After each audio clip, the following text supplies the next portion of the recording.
अगर मैं आपसे कहूं कि फ्यूचर में इंसान मार्स पर नहीं बल्कि सैटर्न के एक मून पर कॉलोनी बसा सकते हैं, What if Titan could become our home?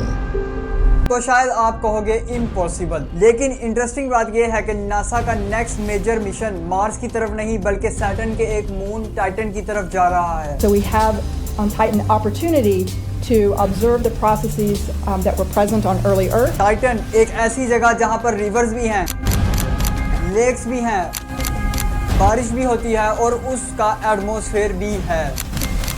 लेकिन ट्विस्ट ये है कि वहाँ पर पानी नहीं है, यहाँ पर आसमान से मीथेन गिरती है और टेम्परेचर इतना लो है कि इंसान कुछ सेकंड में ही फ्रीज हो सकते हैं। तो फिर सवाल आता है कि टाइटन में ऐसा क्या है जो साइंटिस्ट को अपनी तरफ अट्रैक्ट कर रहा है? क्या हम टाइटन को अपना अगला घर बना सकते हैं या फिर टाइटन के ऊपर एलियन लाइफ मौजूद है जो कि ऑक्सीजन की बजाय मीथेन का यूज कर रही है?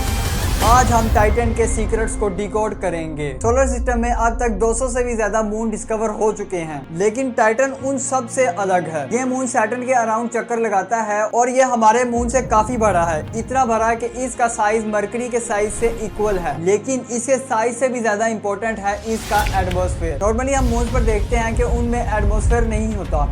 उसकी वजह यह है कि मून की ग्रेविटी बहुत ही कम होती है जो कि एटमॉस्फेयर को नहीं बनने देती। लेकिन टाइटन के पास एक थिक एटमॉस्फेयर मौजूद है। वो इतना थिक है कि आप अंदाजा लगाएं कि आप बिना स्पेस सूट के अगर अर्थ के मून पर जाएंगे तो आप इंस्टेंटली मर जाओगे। लेकिन दूसरी तरफ अगर आप टाइटन की तरफ जाओ तो आप बिना स्पेस सूट के भी सर्वाइव कर सकते हो। आपको सिर्फ ऑक्सीजन की जरूरत होगी। मतलब कि एक मून होने के बावजूद टाइटन एक मिनी प्लेनेट जैसा बिहेव करता है। अगर इसके ऊपर एटमॉस्फेयर मौजूद है, इस पर वेदर के बारे में तो जरूर सोचा जाएगा। अब आप सोचो कि इस मून के ऊपर एटमॉस्फेयर भी मौजूद है और उस एटमॉस्फेयर में वेदर भी है, क्लाउड भी बनते हैं, बारिश भी होती है, लेक्स भी हैं। बस डिफरेंस ये है कि अर्थ के ऊपर वाटर साइकिल होता है और टाइटन के ऊपर मीथेन साइकिल। टाइटन के एटमॉस्फेयर में बहुत ज्यादा मीथेन मौजूद है।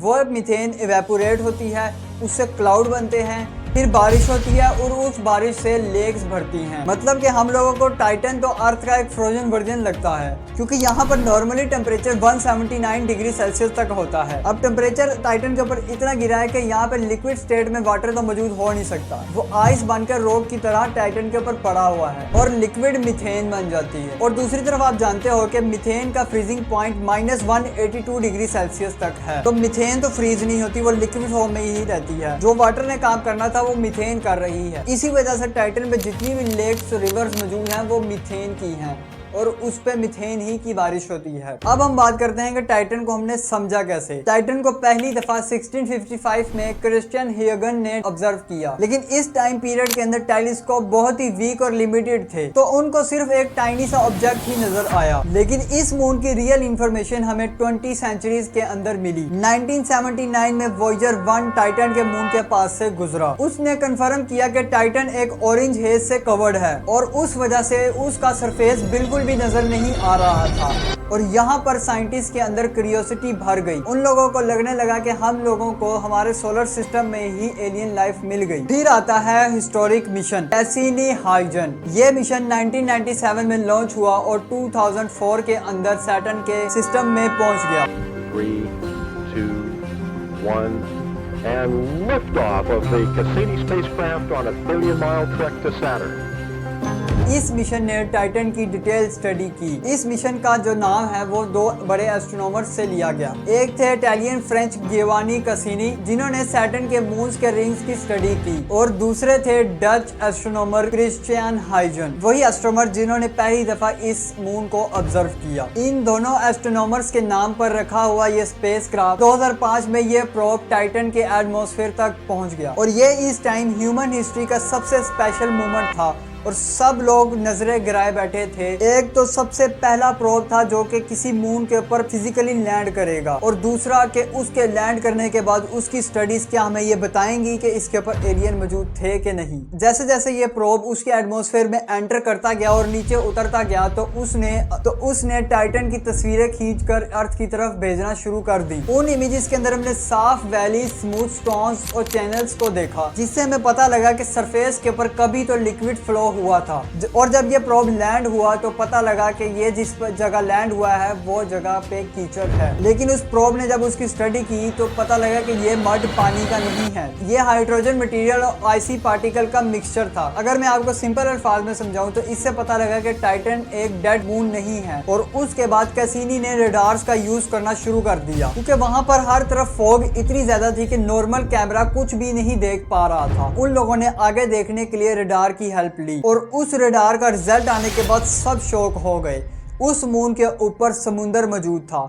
उस रडार इमेजेस के ऊपर हम साफ साफ देख सकते थे कि एक जाइंट सी मौजूद है और वो एक समुंदर नहीं है, वहां पर कई समुंदर मौजूद हैं, जिसके अंदर मेनली हम लोगों को लिक्विड फॉर्म के अंदर मीथेन और इथेन मिली। यानी कि अर्थ के बाद वो पहला सरफेस मिला जिसके ऊपर स्टेबल लिक्विड सरफेस एग्जिस्ट करता है। ये बहुत बड़ी बात थी हमारे लिए। अभी तक हम लोग मीथेन की ही बात करते आ रहे थे कि इसके ऊपर मीथेन मौजूद है, मीथेन के बादल है, मीथेन की रिवर है, सारा कुछ। लेकिन जब रडार से उसने स्टडी किया तो पता लगा कि मीथेन और इथेन दोनों मौजूद हैं। टाइटन के एटमॉस्फेयर मीथेन तो मौजूद है, तो जब उस मीथेन के ऊपर सन से निकलने वाली हार्मफुल रेडिएशंस पड़ेंगी तो वो मीथेन ब्रेक कर जाएगी। तो जैसे हम जानते हैं कि टाइटन के एटमॉस्फेयर में भारी मिकदार में मीथेन मौजूद है, तो जब उस मीथेन के ऊपर सन से आने वाली हार्मफुल रेडिएशंस पड़ती हैं तो मीथेन के जो मॉलिक्यूल्स हैं वो टूट जाते हैं। तो एक केमिकल रिएक्शन होता है जिससे इथेन बनती है और फिर ये कंडेंस होकर लेक समुद्रों के अंदर जमा हो सकते हैं।